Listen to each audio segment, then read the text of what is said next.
안녕하세요. 고변의 법률 꿀팁입니다. 오늘의 주제는 피의자 신문조서를 작성하는 법, 정확히는 피의자 신문조서를 잘 작성되게 하는 법이에요. 왜? 조서는 내가 작성하는 게 아니니까요. 제가 지난 영상 때 첫 조사 때 꼭 해야 할 일로 고소장 열람 등사를 해야 한다 라고 말씀드렸죠. 해당 영상은 이 영상 오른쪽 위에 보시면 링크를 걸어놨습니다. 이렇게 고소장을 미리 보고 나서 나름 대비를 하고 필요한 자료를 준비해서 조사를 받으러 갑니다. 보통은 경찰서에서 첫 조사를 받으면서 피의자 신문 조서라는 걸 작성하게 돼요. 그리고 어느 정도 혐의 사실이 확인되면 검사한테 다시 조사를 받고 검사 작성의 피의자 신문 조서를 다시 만들게 됩니다. 경우에 따라 처음부터 검찰청에서 조사를 하는 경우도 있고 경찰서에서 수사로 그냥 사건이 종결되는 경우도 있어요.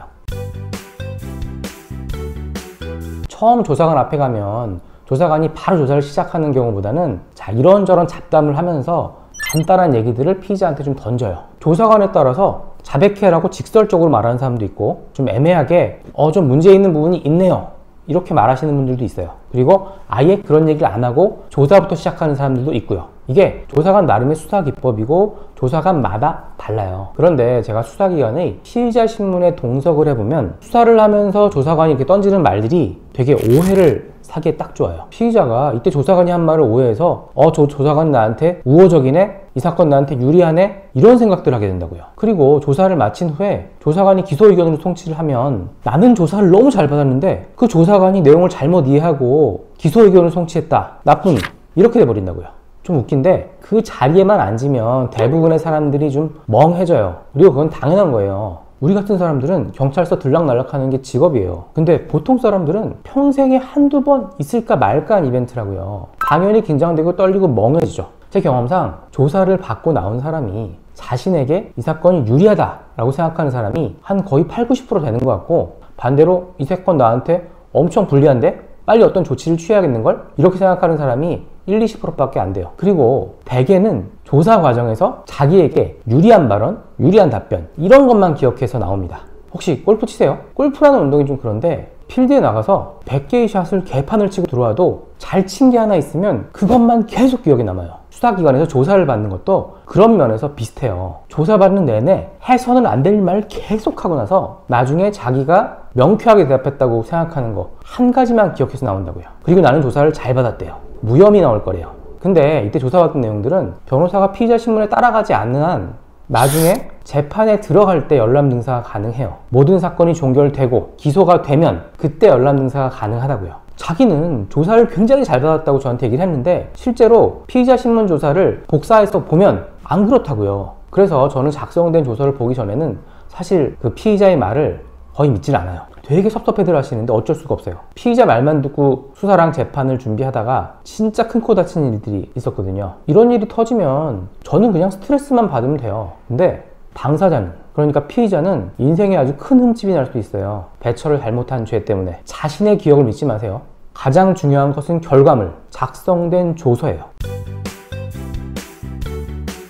조사관도 사람이죠. 당연히 해당 사건에 대해서 본인의 생각이 있어요. 조사관의 선입견에 따라서 조서의 내용이 크게 바뀌어요. 조사관이 당신이 유죄라고 생각하고 조사를 하면 그 내용이 바로 조서에 담깁니다. 그래서 피의자 신문을 받으면서는 조사관의 그런 선입견을 벗겨내려는 노력이 필요해요. 물론 어려워요. 이 선입견을 걷어내기 위해서 가장 좋은 방법은 고소인의 진술이랑 배치되는 객관적인 증거 또는 상황, 이런 것들을 객관적인 자료로 조사관한테 제시하는 겁니다. 조사관의 선입견은 객관적인 자료로 흔들리는 거지 나는 억울해요, 법 없이도 살 사람이에요 이런 거 가지고 흔들리는 게 아니에요. 억울하면 왜 억울한지를 객관적인 자료를 가지고 증명을 해야 되는 겁니다. 제가 피의자 조사를 받기 전에 고소장을 먼저 열람 등사하라 그랬죠. 이게 바로 고소장을 먼저 열람 등사해서 봐야 하는 이유라고요. 피의자 신문조서는 조사관의 질문과 피의자의 답변으로 구성이 돼요. 그런데 두 사람이 주고받은 문답을 모두 조서에 기재하는 것은 아니에요. 여러 가지 이야기를 나누다가 조사관이 이게 핵심이다 라고 생각하는 부분만 추려서 그 문답을 조서에 적어 넣는 겁니다. 그래서 문제예요. 간단하게 적혀있기 때문에 이게 피의자한테 유리한 경우도 있고 불리한 경우도 있어요. 조사를 마치면 마지막으로 작성된 조서를 보고 잘못된 내용을 수정할 기회를 줍니다. 이때 잘못된 내용, 잘못된 뉘앙스 이런 것들을 고치는 거예요. 이 과정은 특히 무죄를 다투거나 사건 당시 정황이나 당사자들의 생각이 중요한 사건들이 있거든요. 이런 사건에서는 아주 중요해요. 아 다르고 어 다르다 그러죠. 뉘앙스라고 하는 아주 미묘한 어감의 차이, 이런 부분들을 자세히 읽고 필요하면 수정해야 됩니다. 수정한다고 해서 불이익이 없어요. 그러니까 그냥 수정해달라 그러면 돼요. 다만 조사관이 물어본 질문을 그렇게 고치려고 하는 사람들이 있어요. 질문을 고치는 게 아니에요. 내가 한 대답만 고치는 겁니다.